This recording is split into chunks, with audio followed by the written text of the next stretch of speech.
The Clans of Deadzone Classic.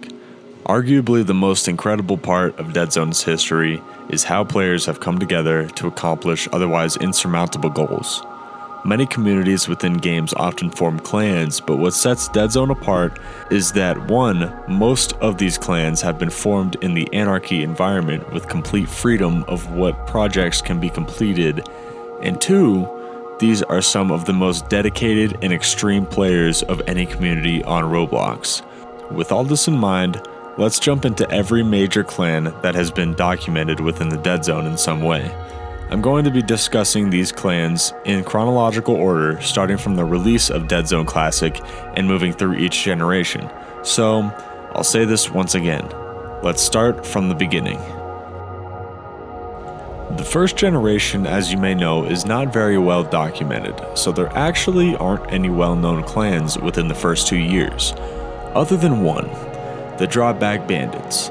DBB was the first Deadzone clan to collectively make an impact and take some form of control over the anarchy landscape that Deadzone Classic is.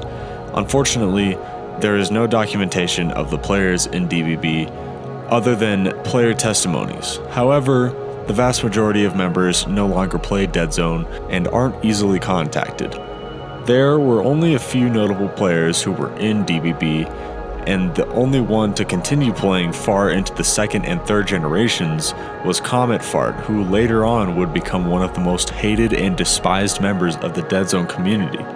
The Dropback Bandits were known to create bases and kill new players for fun, but eventually they collapsed due to one detrimental blunder. The clan recruited so many new members who were not impactful in any way to the community. Not only that, but the clan's leaders were not involved enough to manage everyone and initiate events that would keep these players engaged, so interest in the clan and the game declined rapidly, and the clan collapsed upon itself. Moving on to the second generation, we have 2 major clans instead of just one. In the beginning of the second generation, I joined a group called the Strike Team, which did not have any notoriety in the community.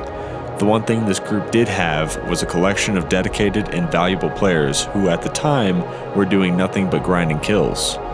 With the stagnant nature of the Strike Team in mind, I decided to take the most skilled players with me and for my own clan, based around the idea of bringing together Deadzone's best players to not only take control of the community, but to practically hold it hostage.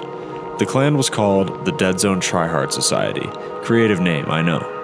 Armed with the knowledge of what happened to the Dropback Bandits, I focused on not making the same mistakes and consistently worked on keeping my member list very exclusive with nobody who wasn't fully dedicated to the clan's goals. I also organized events for DTS to participate in, like bases and bombings to create together. This kept my members constantly engaged with the game. My first videos on my channel were actually recorded during this time, and you can see some of the DTS branding in them. If someone was at all a hindrance or bother to me or any members, we would organize together to bully them off the server. Eventually, the legendary player Glory came back after a hiatus from Deadzone and joined DTS. This was the time in which I and the clan itself had the most power we've ever had, and we had full community control. DTS was eventually rebranded to TTK, and here's how. Glory had the idea to make a separate group to bring together allies and enemies alike of DTS, just to organize fights, but to not actually unify. This clan was called TTK, or Train to Kill. However, after a few weeks, I noticed that TTK was pretty much functioning as a regular clan, and I felt a shift of power from only me to both me and Glory. So I called him one day and gave him the idea to just merge the 2 groups and keep the name TTK, as well as give the enemies of TTK a chance to stay in the clan. Glory accepted, and I was back in the place of the most powerful Deadzone player once again. During the era of TTK, I came up with the idea to bring a car to Safe Zone, and together we built a bridge and took one there. The footage of me driving a car over the bridge and taking a car to the safe zone for the first time in Deadzone history is still on YouTube today.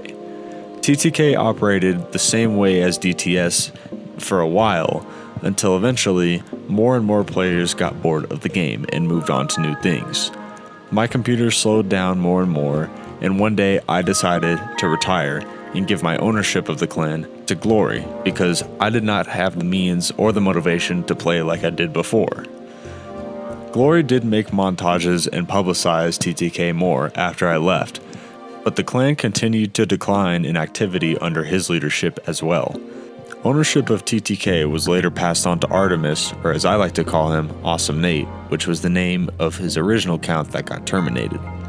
Artemis was an original member of DTS, but unfortunately failed to fully revive TTK due to the declining player count of Deadzone as a whole, as well as the fact that they had pretty much done everything there was to do in Deadzone, so without anything to do, the clan continued to deteriorate.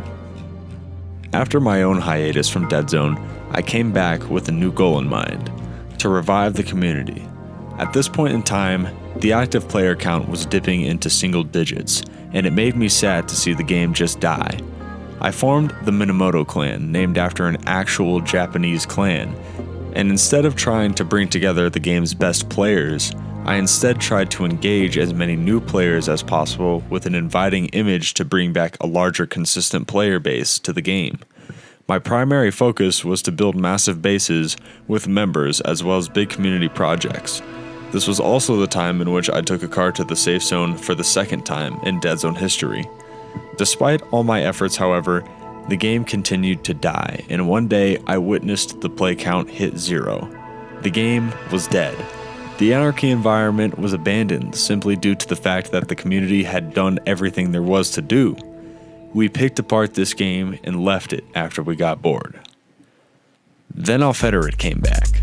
Everybody get ready down. With an influx of updates, a new Deadzone Classic Discord server, new moderation and patches, as well as a new anti-cheat, Deadzone was seeing a rebirth. New clans were being born left and right due to all the new members who were hungry for some form of notoriety. Some were joke clans, and some were only focused on gaining power and control. I'll be focusing on the 4 most documented and interesting clans of the first generation. I'll be starting with...